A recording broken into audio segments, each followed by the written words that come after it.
IT job కోసం చూస్తున్నారా? ఐటీలో కెరియర్ బిల్డ్ చూసుకోవాలనుకుంటున్నారా? అయితే సమాధానం coding tutor. And me first movie ఇప్పుడు అంటే లెక్కల ప్రకారం అయితే ఆడుతూ పాడుతూ అవును. యాక్చువల్గా ఫస్ట్ మూవీ మధ్యలో ఆగిపోయింది. ఇండస్ట్రీలో సెంటిమెంట్ ఉంటుంది. సరే శ్రీకాంత్ గారు మిమ్మల్ని నమ్మారు, ఓకే. బట్ మీకు ఒక ఛాయిస్ ఉంటుంది కదా. ఫస్ట్ మూవీ ఆగిపోయింది, రెండో సినిమా ఇది మీ కథ కాదు, లేదా సొన్న ముందు మీరు రాసుకున్న కథ రాపిచ్చిన కథ కూడా కాదు, ఇది రీమేక్. ఇది కూడా రిస్కే కదా. దీనికి ఎందుకు ఒప్పుకోవాల్సి వచ్చింది? ఒప్పుకోవాల్సి వచ్చిందా, ఒప్పుకున్నారా? అంటే నిజం చెప్పాలంటే ఒప్పుకోవాల్సి వచ్చినట్టే చెప్పాలండి. ఎందుకంటే నేను ఫస్ట్ ఒక మంచి కమర్షియల్ సినిమా చేయాలి అనేది ఉండేది నాకు. కామెడీ అంటే నాకు చాలా ఇష్టము, బట్ మంచి కమర్షియల్ సినిమా చేయాలి అన్నట్టుగానే నేను రాసుకోవడం కానీ అవన్నీ ఆ పద్ధతిలోనే ఉండేవి. సరే ఈ పిక్చరు నాకు వచ్చింది. ఎలా అంటే అది కూడా ఆ టైంలో జయకృష్ణ గారు శ్రీగారు సినిమా నేను చేసిన విధానం అవన్నీ తెలుసుకొని అంతే కదా, తెలుసుకొని నాకు ఆ పిక్చర్ వచ్చింది.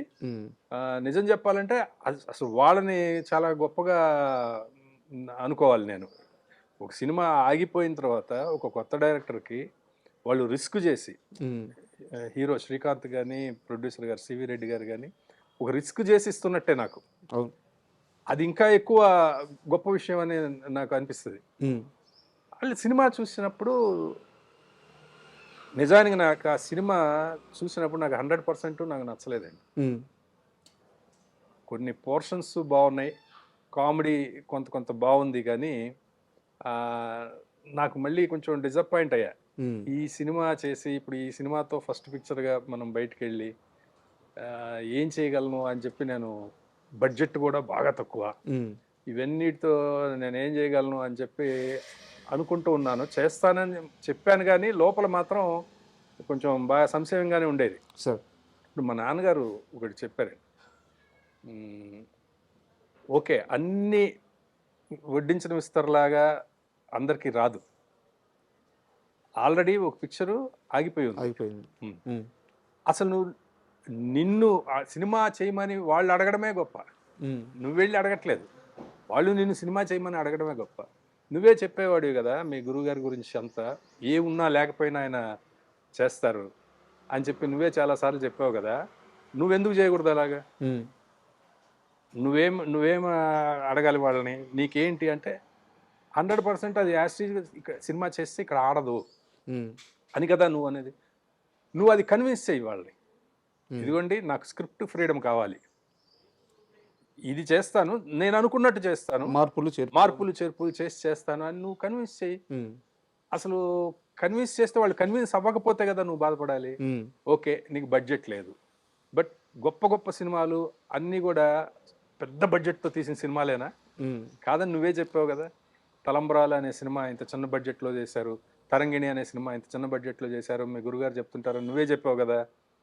మరి నువ్వు మాత్రం ఎందుకు వెనకడుగు వేస్తున్నావు అని అన్నారు. ఇవన్నీ మీకు తెలిసిన విషయాలే, కానీ ఆయన చెప్తే గానీ అంతే, అదే మనకు ట్రిగ్గర్ అవుతుంది. అప్పుడు నేను అనుకున్నానండి, ఓకే మనకు వచ్చింది ఇది, మనకు వచ్చిన అవకాశం ఇది, దీన్ని ఎంతవరకు బెటర్ చేయగలుగుతాం, మనం ఇందులో ఏమి యాడ్ చేయగలుగుతాం, ఏమి కట్ చేయగలుగుతాం, లేదా అది అని. అప్పుడు నాకు స్క్రిప్ట్ ఫ్రీడమ్ కావాలి సార్.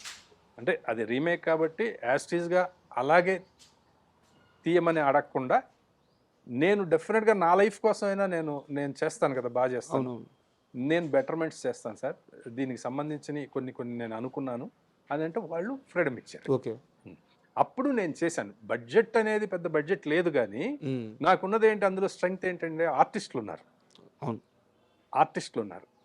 నాకు. ధర్మ సుబ్రహ్మణ్యం గారు, సునీల్, అందరూ ఉన్నారు. నేను స్క్రిప్ట్లో ఇంకేం చేయగలను, ఇంకా కొత్తగా కామెడీ ఎలా క్రియేట్ చేయగలము, లేకపోతే ఒక మంచి పంచ్ అలాగా మనం కొత్తగా ఎలా క్రియేట్ చేయగలము, రోజు ఇదే ఆలోచించేవాడిని అండి. షూటింగ్కి వెళ్ళే ముందు వరకు కూడా ఇక్కడేమైనా పని చేయగలమా, లేకపోతే ఇంకేమైనా ఏదైనా చేయగలమా అని ఆలోచించేవాడిని.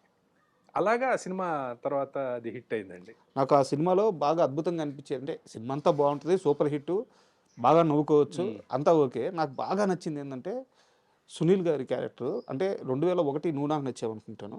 సునీల్కి కమెడియన్గా పేరు వస్తున్న రోజులు అవి, ఇంకా స్టార్ అవ్వలేదు.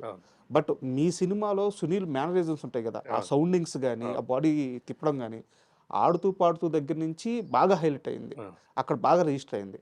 అది సునీల్ బాడీలో ఇన్బిల్ట్గా ఉందా లేకుంటే మీరు అడిగి చేపించుకున్నదా? తర్వాత అవన్నీ ఆయన కెరీర్ అంతా కొనసాగినాయి. లేదండి, అందులో తన కంట్రిబ్యూషనే అంత తను చేసిందంతా. నాకు ఇలా కావాలని చెప్పేవాడిని తప్ప, నేను నాకేం సీన్ చెప్పేవాడిని, సీన్ నాకు ఇలా కావాలని చెప్పేవాడిని. ఆ చిన్న స్లాప్ స్టిక్, ఆ యాక్టింగ్ అంతా తనదే. అప్పుడు అది ఫుల్ లెంగ్త్ రోల్ అండి ఆ పిక్చర్. అవును హీరో ఫస్ట్ ఒక డ్యూయట్ లో తప్ప ప్రతి సీన్ లోనూ హీరోతో పాటు తనే ఉంటాడు. ఇంకా చెప్పాలంటే హీరోతో కొంచెం ఎక్కువగా తనకే ఉంటాడు ఆ సినిమాలో. ఎందుకు సునీల్ని ఎందుకు తీసుకున్నారు? అది యాక్చువల్గా ఫస్ట్ చెప్పాలంటే ఇంకొక ఆర్టిస్ట్ అండి. ఎవరు? అది రాజేంద్ర ప్రసాద్ గారిని అనుకున్నారు ఓకే ఫస్ట్. అది తర్వాత బడ్జెట్ ఇష్యూస్ అవి ఇవి ఉన్నప్పుడు మళ్ళీ సునీల్ అనుకుని, అప్పుడు సునీల్ 5-6 సీన్ల వేషాలే చేస్తున్నాడు. ఫుల్ లెంగ్త్ రోల్స్ చేయాలి అప్పుడు. అప్పుడు 5-6 సీన్లో బాగా చేసిన వ్యక్తి 500 సీన్లు అయినా బాగా చేస్తాడు. సింపుల్. అది ఇప్పుడు నెక్స్ట్ యూత్కి బాగా కనెక్ట్ అయిపోతాడు, ఇప్పుడు ఫ్రెష్గా వస్తున్నాడు కాబట్టి అని చెప్పి అనుకుని పెట్టింది. నిజంగానే అతను చాలా ప్లస్ అయ్యాడు సినిమాకి. అవును, ఖచ్చితంగా చాలా ప్లస్. అందుకని మీకు చూడండి, ఏ పోస్టర్లో అయినా సరే హీరోతో పాటు అతను కూడా ఉంటాడు. ప్రతి పోస్టర్లో కానీ ఎక్కడ తనని, దానికి హీరో శ్రీకాంత్ని కూడా చాలా మెచ్చుకోవాలండి. ఏ రోజున కూడా నేను హీరో, అదేంటి ప్రతి పోస్టర్ మీద ఏదో ఇద్దరు హీరోల్లాగా ఇలా చేస్తున్నారు అని ఒక్కసారి కూడా అనలేదండి. జనరల్గా హీరోలు అంటారండి, ఎందుకంటే నాకు అనుభవం కూడా ఉంది. అలా అంటారు, ఏంటండి హీరో నేనా లేకపోతే అతనా అని అంటారు. అందులో 70 సినిమాలు హీరో అప్పటికి ఆయనకు అర్థమైపోద్ది కదా ఎవరితో ఎన్ని షాట్లు తీస్తున్నారు. అది వేరు, సినిమాలో పక్కన పెట్టండి. పోస్టర్లు అయినా వాల్ పోస్టర్ మీద మీకు ఇద్దరి వేస్తామంటే అతను ఎంత గొప్పగా, అయ్యో ఏం పర్లేదు భయ్యా అని చెప్పాడు. డిజైన్లు ఇలా చేయిస్తున్నాను లేదు అంటే వేరేలాగా కూడా సోలో హీరోయిన్ వేసి ఈ ఆర్టిస్టులు అందరితో పాటు వీళ్ళ బొమ్మలు వేసి అలా కూడా చేయొచ్చు. అంటే అతను అయ్యో అక్కర్లేదు నీకు ఎలా అంటే అలా చేయమన్నాడు. And for more videos, please subscribe to iDream. Please subscribe to iDream. Please subscribe iDream. And please subscribe to iDream. For more videos, subscribe to iDream. please like, share and subscribe to the channel. Congratulations, iDream.